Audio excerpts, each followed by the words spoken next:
Hello friends, welcome back to my YouTube channel arts students corner.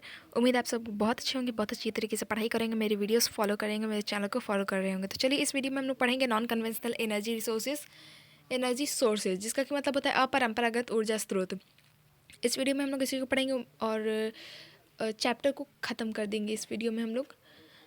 तो अगर आपको अच्छा लगे तो लाइक कर दीजिएगा, ज़्यादा से ज़्यादा शेयर कीजिएगा इस वीडियो को और चैनल को सब्सक्राइब करना मत भूलिएगा। चलिए शुरू करते हैं नॉन कन्वेंशनल एनर्जी रिसोर्सेज। एक रिक्वेस्ट है, ये देखने से पहले आप लोग पार्ट 1 पार्ट 2 देख लीजिए, उससे आपको चैप्टर को समझने में आसानी होगी। नॉन कन्वेंशनल एनर्जी सोर्सेज यानी कि अपरंपरागत ऊर्जा स्रोत। Fossil fuel sources such as coal, petroleum, natural gas and nuclear energy use exhaustible raw materials. कोयला, पेट्रोलियम, प्राकृतिक गैस तथा नाभिकीय ऊर्जा जैसे जीवाश्म ईंधन के स्रोत समाप्य कच्चे माल का प्रयोग करते हैं। Sustainable energy resources are only the renewable energy sources like solar, wind, hydro, geothermal and biomass. सतत पोषणीय ऊर्जा के स्रोत के ही नवीकरण योग्य स्रोत हैं, जैसे सौर, पवन, जल, भूतापीय ऊर्जा और जैवभार यानी biomass. These energy sources are more equitably distributed and environment friendly. यह ऊर्जा स्रोत अधिक समान रूप से वितरित तथा पर्यावरण अनुकूल है। The non-conventional energy sources will provide more sustained, eco-friendly, cheaper energy after the initial cost is taken care of. अपरंपरागत स्रोत अधिक आरंभिक लागत के बावजूद अधिक टिकाऊ, पारिस्थितिक अनुकूल तथा सस्ती ऊर्जा उपलब्ध कराते हैं। यहाँ पे अगेन एक मैप दिया हुआ है इंडिया ऑयल रिफाइनरीज का, इसका आप लोग देख लीजिएगा, अच्छे से मैप कर लीजिएगा। मैप वर्क में क्वेश्चंस आते हैं। न्यूक्लियर एनर्जी रिसोर्सेज यानी कि नाभिकीय ऊर्जा। Nuclear energy has emerged as a viable source in recent times. हाल के वर्षों में नाभिकीय ऊर्जा एक व्यवहार्य स्रोत के रूप में उभरा है। Important minerals used for the generation of nuclear energy are uranium and thorium. नाभिकीय ऊर्जा के उत्पादन में प्रयुक्त होने वाले महत्वपूर्ण खनिज यूरेनियम और थोरियम हैं। Uranium deposits occur in Dharwar rocks. Uranium निक्षेप धारवार सेलों में पाए जाते हैं। Geographically, uranium ores are known to occur in several locations along the Singhbhum copper belt. It is also found in Udaipur, Alwar and Jhunjhunu districts of Rajasthan, Durg district of Chhattisgarh, Bhandara district of Maharashtra and Kullu district of Himachal Pradesh. भौगोलिक रूप से uranium अयस्क सीम भूमि तांबा पट्टी के साथ अनेक स्थानों पर मिलते हैं। यह राजस्थान के उदयपुर, अलवर, झुंझुनू जिलों, मध्य प्रदेश के दुर्ग जिले, महाराष्ट्र के भंडारा जिले तथा हिमाचल प्रदेश के कुल्लू जिले में भी पाया जाता है। Thorium is mainly obtained from monazite and ilmenite in the beach sands along the coast of Kerala and Tamil Nadu. World's richest monazite deposits occur in Palakkad and Kollam district of Kerala, near Visakhapatnam in Andhra Pradesh and Mahanadi River Delta in Odisha.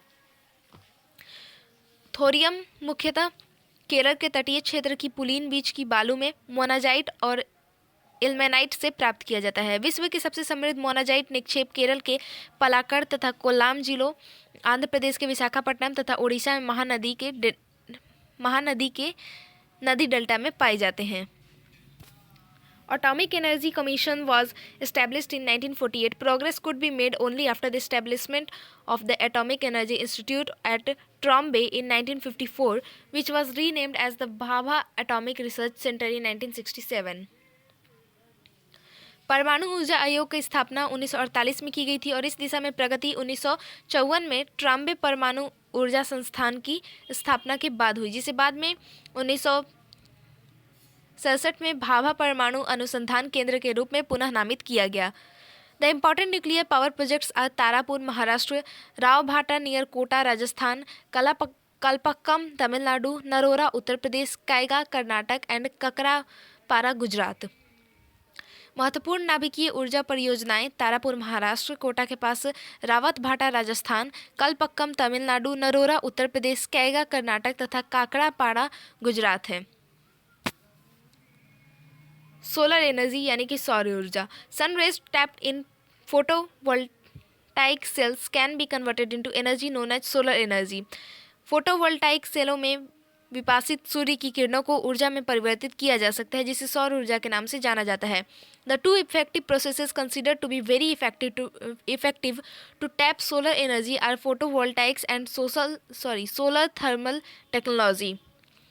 सौर ऊर्जा को काम में लाने के लिए जिन दो प्रक्रमों को बहुत ही प्रभावी माना जाता है वो हैं फोटोवोल्टाइक और सौर तापीय प्रौद्योगिकी। Solar thermal technology has some relative advantages over all other non renewable energy resources.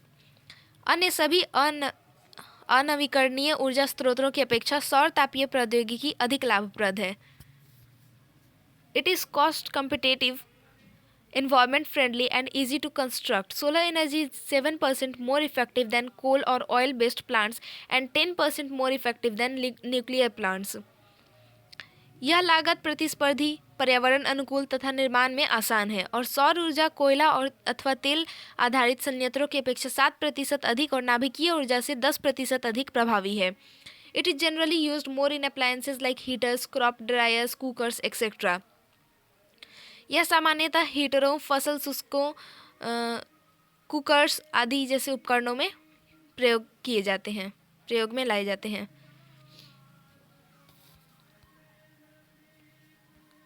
The western part of India has greater potential for the development of solar energy in Gujarat and Rajasthan.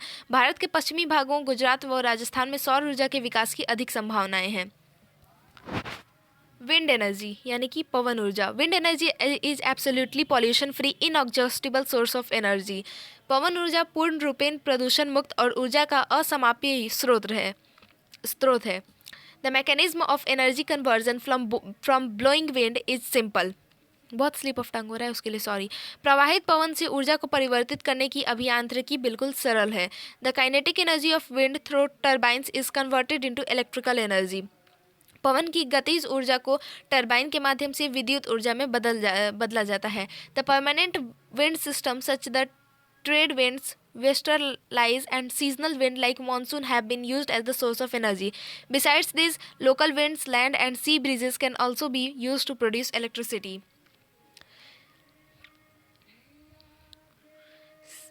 सममार्गी पवनों व पछुआ पवनों, पछिया जिसको हम लोग कहते हैं, जैसी स्थायी पवन प्रणालियाँ और मानसून पवनों को ऊर्जा के स्रोत में प्रयोग में लाया जाता है। इनके अलावा स्थानीय हवाओं, स्थलीय और जलीय पवनों को भी विद्युत पैदा करने के लिए प्रयुक्त किया जा सकता है।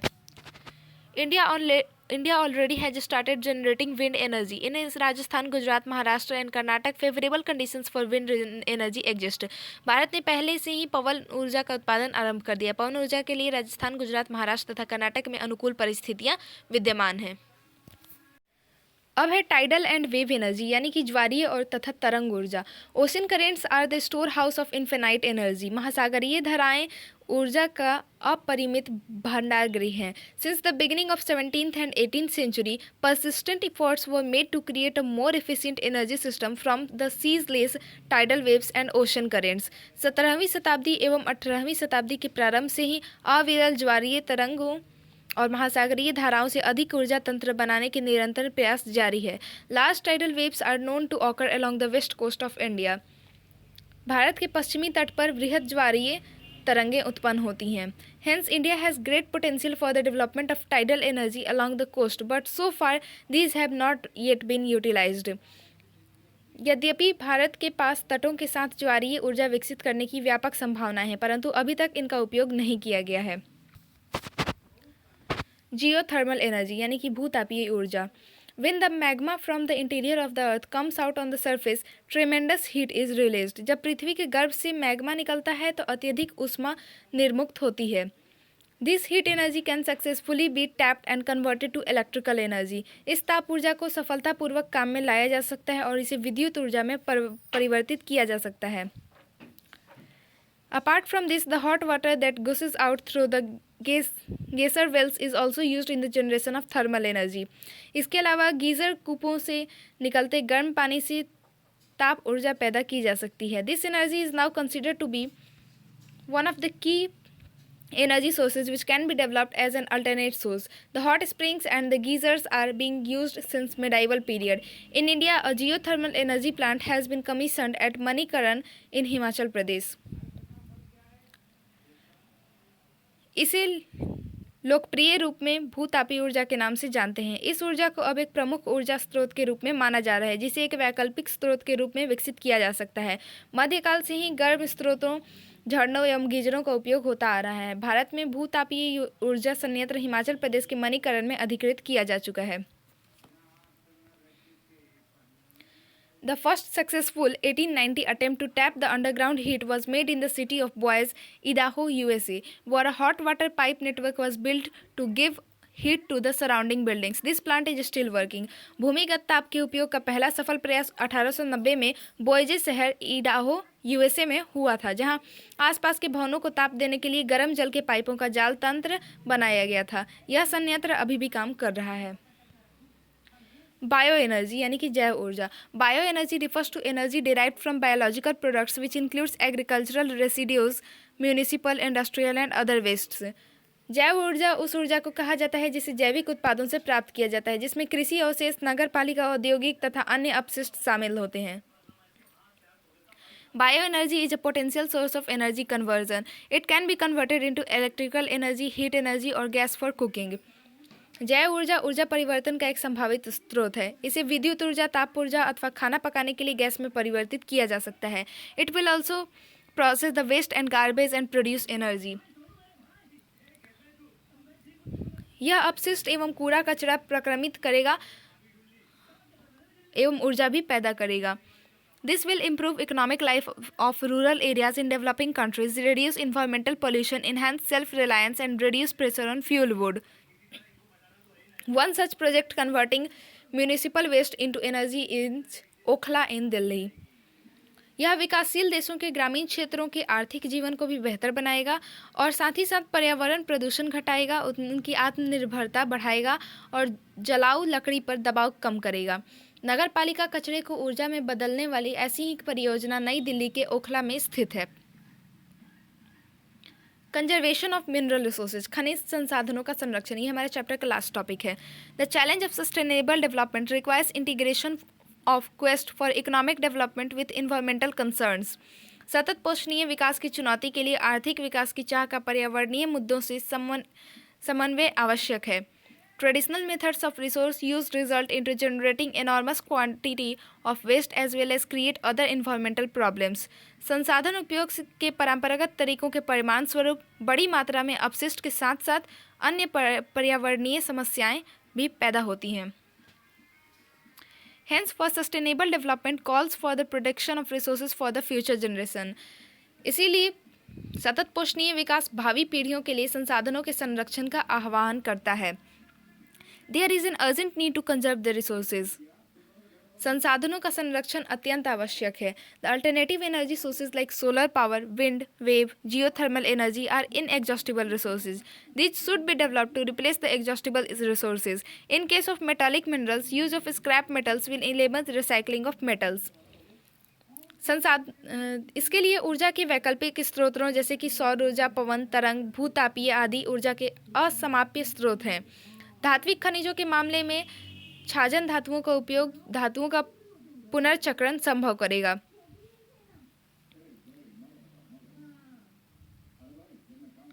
Use of scrap is especially significant in metals like copper, lead and zinc, in which India's reserves are meager. Use of substitutes for scarce metals may also reduce their composition. Export of strategic and scarce minerals must be reduced so that the existing reserve may be used for a longer period. तांबा, सीसा और जस्ते जैसी धातुओं में जिनमें भारत के भंडार अपर्याप्त हैं, छाजन यानी स्क्रैप का प्रयोग विशेष रूप से सार्थक है। अत्यल्प धातुओं के लिए प्रतिस्थापनों का उपयोग भी उनकी खपत को घटा सकता है। सामरिक और अत्यल्प खनिजों के निर्यात को भी घटाना चाहिए ताकि वर्तमान आरक्षित भंडारों का लंबे समय तक प्रयोग किया जा सके। और हमारे चैप्टर खत्म हो गए। इसके बाद है एनसीईआरटी सॉल्यूशन, जिसके लिए मैं अलग से एक वीडियो बना दूंगी। तो उम्मीद है आप लोग को अच्छा लगा होगा। ज़्यादा से ज़्यादा लाइक कर दीजिएगा, शेयर कीजिएगा और चैनल को सब्सक्राइब करना मत भूलिएगा। Thank you for watching the video.